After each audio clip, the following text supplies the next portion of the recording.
ਦੀ ਰਿਹਾਈ ਨੂੰ ਲੈ ਕੇ ਸਿਆਸਤ ਭਖਦੀ ਨਜ਼ਰ ਆ ਰਹੀ ਹੈ। ਹੁਣ ਕਾਂਗਰਸ ਦੇ सांसद ਮਨੀਸ਼ ਤਿਵਾਰੀ ਦੇ ਵੱਲੋਂ ਵੀ ਰਾਜਵਾਨਾ ਦੀ ਰਿਹਾਈ ਦਾ ਸਮਰਥਨ ਕੀਤਾ ਗਿਆ ਹੈ। ਕਾਨੂੰਨ ਦੇ ਤਹਿਤ ਰਿਹਾਈ ਦੀ ਗੱਲ ਕਹੀ ਹੈ।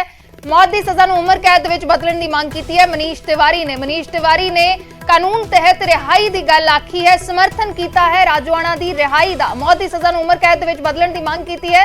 ਕਿਹਾ ਹੈ ਕਿ ਰਾਜਵਾਨਾ ਨੇ 26 ਸਾਲ ਜੇਲ੍ਹ ਦੇ ਵਿੱਚ ਸਜ਼ਾ ਕੱਟੀ ਹੈ। ਮਨੀਸ਼ ਤਿਵਾਰੀ ਨੇ ਕਿਹਾ ਹੈ ਤੇ ਉਹਨਾਂ ਦੀ ਰਿਹਾਈ ਹੋ ਜਾਣੀ ਚਾਹੀਦੀ ਹੈ। ਮਨੀਸ਼ ਤਿਵਾਰੀ ਨੇ ਸਮਰਥਨ ਕੀਤਾ ਹੈ ਰਿਹਾਈ ਦਾ। ਨਾਲ ਉਹਨਾਂ ਨੇ ਕਿਹਾ ਹੈ ਕਿ ਰਵਨੀਤ ਬਿੱਟੂ ਦੇ ਦੁੱਖ ਨੂੰ ਮੈਂ ਸਮਝਦਾ ਹਾਂ, ਲੇਕਿਨ ਰਾਜਵਾਨਾ ਨੇ 26 ਸਾਲ ਜੇਲ੍ਹ ਦੇ ਵਿੱਚ ਸਜ਼ਾ ਕੱਟੀ ਹੈ, जिस करके कानून के तहत रिहाई हो जानी चाहिए है। मनीष तिवारी ने समर्थन किया है। मनीष तिवारी दे वल्लों ट्वीट किया गया है, लिखा है कि अतवाद पीड़ित होने के नाते मैं अपने साथी रवनीत बिट्टू के दुख नूं समझदा हां, पर एक वकील अते संसद मैंबर होने के नाते मेरा विचार है कि बलवंत सिंह राजवाना ने 26 साल जेल दे विच सज़ा कट्टी है। उसकी मौत की सज़ा नूं उमर कैद दे विच बदलिया जाए अते CRPC की धारा 432 के तहत उसनूं रिहा किया जाए। तो मनीष तिवारी ने समर्थन किया है बलवंत सिंह राजवाना की रिहाई का।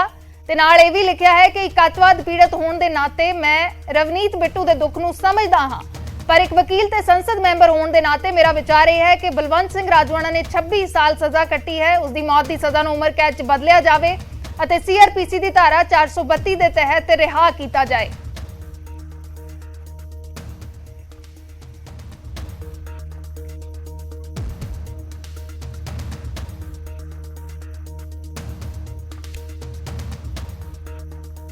राजवाना की रिहाई नूं लैके सियासत पकी हुई है। हुण रवनीत बिट्टू ने प्रधानमंत्री नूं चिट्ठी लिखी है, जिथे राजवाना की रिहाई की मंग ते सख्त इतराज जताया है, उत्थे ही यह भी मंग रख दी है कि सुखबीर बादल के इरादे की ने इस रिहाई के पिछे, इसकी भी जांच होवे।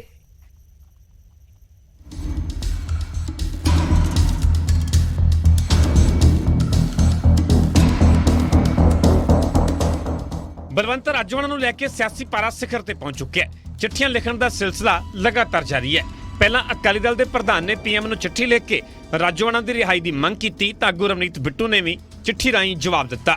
रवनीत बिट्टू ने सुखबीर बादल के खिलाफ प्रधानमंत्री नूं चिट्ठी लिखी है। बिट्टू ने कहा कि मैनू अते पंजाब के लोगों नूं नुकसान पहुंचाउण की कोशिश हो रही है। जे राजवाना रिहा होया तां पंजाब की सुरक्षा नूं खतरा है। ते नाल ही प्रधानमंत्री अगे यह भी मंग रख दी कि सुखबीर बादल के इरादे की ने, इसकी जांच होवे।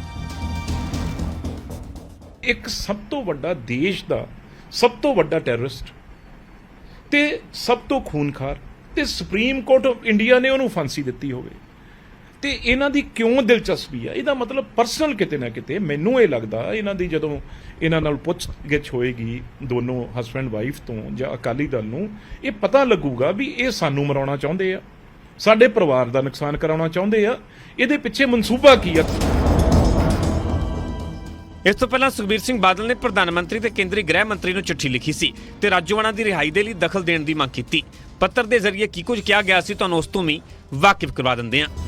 प्रधानमंत्री दखल दे के भाई बलवंत सिंह राजवाना की जल्द रिहाई यकीनी बनाउण तां जो 2019 दे विच गुरु नानक देव जी के 500 साल प्रकाश पुरब ते 8 बंदी सिंघां की रिहाई करन दा सरकार दा सिख कौम दे नाल कीता वादा पूरा हो सके।